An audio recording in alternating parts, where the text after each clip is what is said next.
Hello दोस्तों, कैसे हैं आप सब। आज की हमारी कहानी है ससुराल की तुलना। ये क्या विशाल, तुमने कहा था शादी के बाद हम विदेश घूमने जाएंगे, लेकिन ये मनाली की टिकट। तुम्हें पता है मेरे भैया भाभी अपनी शादी के बाद स्विट्जरलैंड गए थे और मेरी फ्रेंड भी अपने हनीमून पर ऑस्ट्रेलिया गई थी। सब मेरे बारे में क्या सोचेंगे। महक नाराज होते हुए बोली। महक, अभी शादी में काफी खर्चा हो गया है। अभी मेरा इतना बजट नहीं कि हम विदेश जा सकें, लेकिन मैं वादा करता हूँ कि जल्दी ही हम विदेश भी घूमने जाएंगे। विशाल ने अपनी नई नवेली पत्नी को मनाते हुए कहा। बहुत मुश्किल से महक मनाली जाने के लिए राजी हुई। एक हफ्ते बाद दोनों वापस घर आ गए।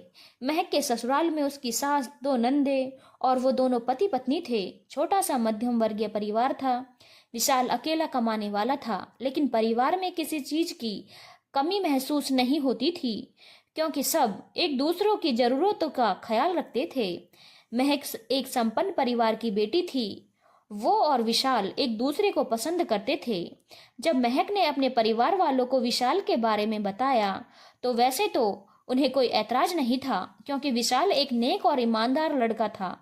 लेकिन उन्होंने महक को समझाने की कोशिश जरूर की थी कि विशाल की छोटी सी तनख्वाह में गुजारा कैसे करोगी।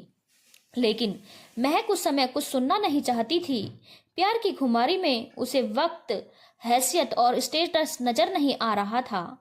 ससुराल में महक के दिन तो गुजर रहे थे, लेकिन हर चीज में वो अपने ससुराल की तुलना अपने मायके से करती थी। कभी खाने की वैरायटी पर बहस करती, तो कभी घर की सुख सुविधाओं पर सवाल करने लगती। बात बात पर वो रूठ कर अपने मायके चली जाती थी या मायके वालों के सामने अपनी मांग रख देती थी। गर्मी आते ही महक को अपने एसी वाले कमरे की याद आने लगी। विशाल, मुझे गर्मी में रहने की आदत नहीं है। मेरे मायके में तो हर जगह एसी लगे हैं। विशाल का बजट अभी नहीं था, फिर भी महक के लिए उसने कमरे में एसी लगवा दिया, क्योंकि उसे डर था कि कहीं महक अपने मायके वालों से एसी भी ना मांग ले। विशाल एक स्वाभिमानी व्यक्ति था और उसे इस तरह महक का अपने मायके से चीजें लाना पसंद नहीं आता था। अगले महीने महक का जन्मदिन था और वो बहुत उत्साहित थी। सुबह उसकी सास ने बहू बेटे के साथ आरती की और महक को जन्मदिन की बधाई दी। महक सोच रही थी कि उसके मायके की तरह यहाँ भी उसके जन्मदिन पर बहुत बड़ी पार्टी होगी, लेकिन शाम को विशाल उसे सिर्फ डिनर पर लेकर चला गया तो महक का गुस्सा फूट पड़ा। विशाल, तुमने तो मेरा सारा मूड ही खराब कर दिया। पता है मेरे पापा मेरे जन्मदिन पर कितनी बड़ी पार्टी रखते थे। मैं जो मांगती थी मुझे गिफ्ट में मिल जाता था, लेकिन यहाँ तो किसी को मेरी कोई कद्र ही नहीं है। मैं जा रही हूँ अपने मायके। कहते हुए वो अटैची में कपड़े डालने लगी तो उसकी सास ने समझाते हुए कहा, बहू, अब ये तुम्हारा घर है। लड़की को अपने ससुराल में सामंजस्य से बिठाना पड़ता है। अपने पति की जेब देखकर उसका साथ देना पत्नी का कर्तव्य होता है। मानते हैं तुम्हारे मायके वालों की तुलना में तुम्हें यहाँ सुख सुविधाएं कम मिलती हैं, लेकिन हम सब तुमसे बहुत प्यार करते हैं बेटा।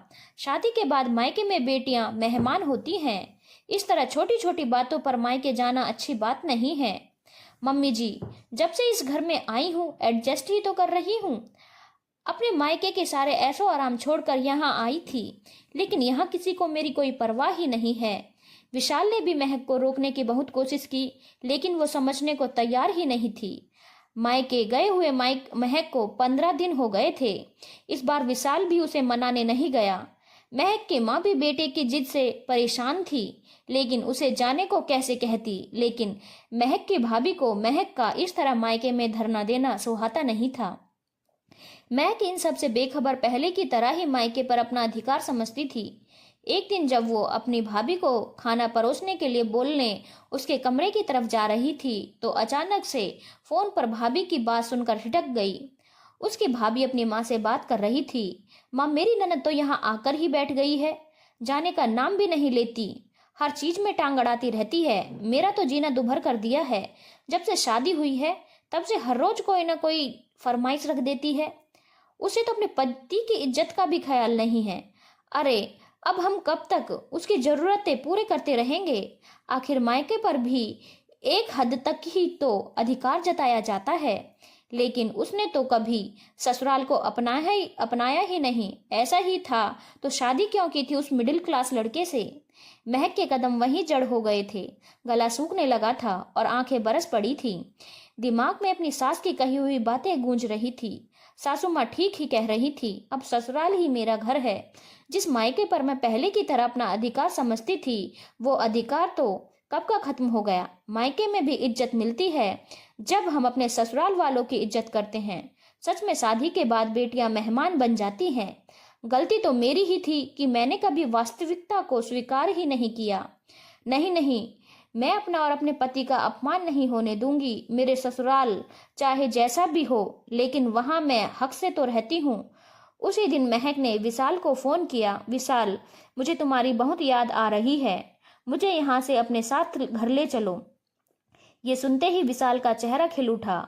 वो बहुत खुश था। आखिर अब सही मायने में उसका घर जो बसने वाला था। दोस्तों, कई घरों में ऐसा होता है कि बहुएं अपने ससुराल की तुलना मायके से करती रहती हैं, लेकिन हर घर परिवार की अपनी अलग अलग परिवेश और अलग स्थिति होती है।